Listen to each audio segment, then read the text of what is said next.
সুরক্ষা চাই, দোষীদের শাস্তি চাই, শাস্তি চাই, দোষীদের শাস্তি চাই।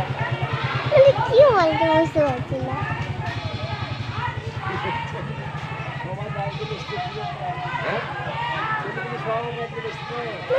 দেখতে পেলে